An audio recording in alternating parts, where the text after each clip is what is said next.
Et voici Benjamin Muller, l'homme qui écoute tout ce qui se passe autour de lui dans les autres chaînes de radio, sur les autres chaînes de télévision, tout ce que finalement le travailleur moyen n'a pas le temps d'écouter.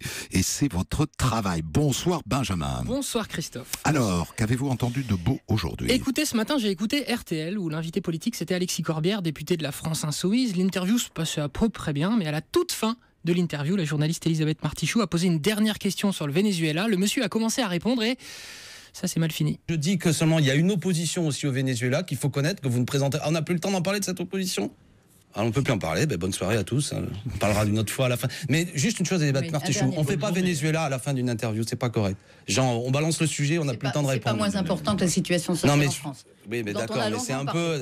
Je vous embrasse tous et bonne journée. Je vous embrasse tous et bonne journée. Alexis Corbière pas content, tout comme Martine Aubry d'ailleurs, elle sur France Inter, très virulente contre la loi travail. On lui fait remarquer que la ministre qui porte cette loi, Muriel Pénicaud, c'est une ancienne proche à elle. On s'attend du coup à ce qu'elle retienne les coups, mais ça, ce serait mal connaître Martine Aubry. Ah, pas du tout, parce que c'était il y a 25 ans. Tout le monde peut changer. Hein. On me dit que je l'ai formée. Je la trouve très déformée, en tout cas. Et quand je l'entends dire... Non, c'est méchant, c'est réel. Non, c'est pas méchant, c'est Aubry.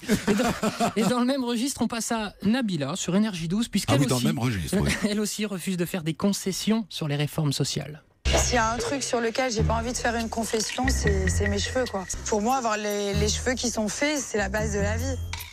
En fait, elle parlait de ses cheveux, je suis con. Le son du jour.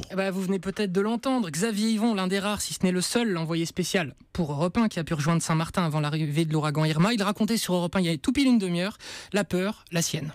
Et je peux vous dire, quand vous êtes dans une pièce enfermée, avec des portes et des volets qui battent, mais qui tremblent, comme si vous avez le monstre de vos pires cauchemars qui essaie de rentrer dans votre chambre en poussant, en appuyant sur la porte, en tapant dessus, c'est exactement ça. Ça fait un bruit infernal. Et en plus, le vent a l'air de venir de tous les côtés, de tourner. On est comme dans un bunker, dans une île, en espérant que ça tienne. Mais c'est pas encore fini. Les gens peuvent pas encore tellement sortir de chez eux parce qu'il y a encore du vent et c'est dangereux puisqu'il y a encore des objets qui volent.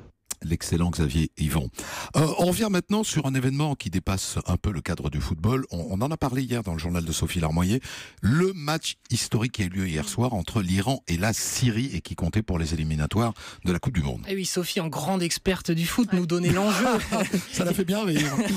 Et moi aussi. Si la Syrie ne perdait pas, elle pouvait accéder au match de barrage. Vous imaginez la Syrie et la Coupe du Monde, la Syrie, ça paraît dingue. Donc ce match, l'Iran menait 2 buts à 1 jusqu'à la 92e minute. Et là, l'incroyable va se produire. Écoutez le commentateur syrien. J'ai jamais entendu ça sur un match de foot.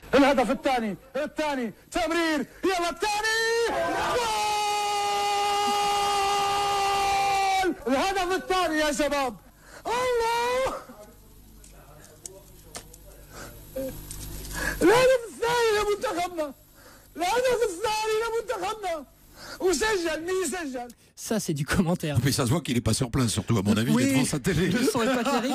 Il pleure quand même. Hein. Ouais, l'émotion a l'air sincère. Et d'ailleurs, justement, c'est l'occasion de vous faire découvrir un autre commentateur de génie, un certain Teddy Riner. La chaîne L'équipe vient de lui proposer de s'essayer aux commentaires en lui repassant un but de Neymar pour le PSG. Écoutez le champion de judo. Franchement, on dirait Eugène Sacomano.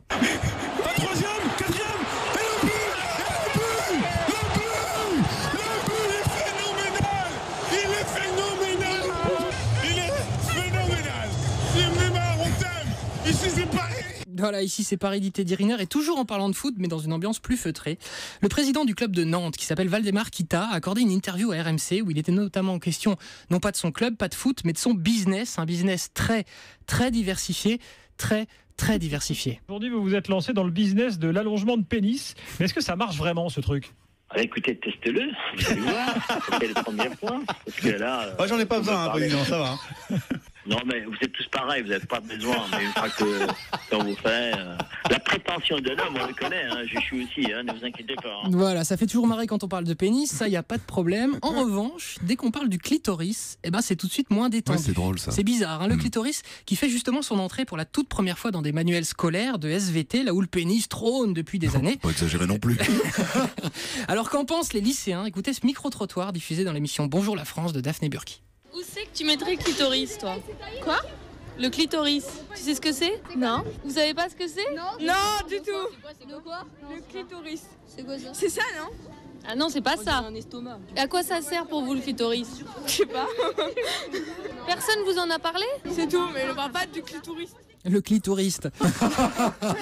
Ça, c'est le tourisme sexuel. Ça doit être ça, ce grand inconnu. Pour elle, en revanche, il n'y a pas de tabou et on va terminer avec ça. Avec elle, on peut appeler un chat dans son émission. Elle, c'est Brigitte Lahaie sur Sud Radio. Vous étiez prête à faire un trio, donc vous étiez prête à ce qu'elle se fasse sauter par ce mec si vous étiez là. Et là, vous n'êtes plus là. Pourquoi vous n'êtes pas prête à ce qu'elle se fasse sauter par ce mec ? Bonne question, Brigitte. Merci Benjamin Muller.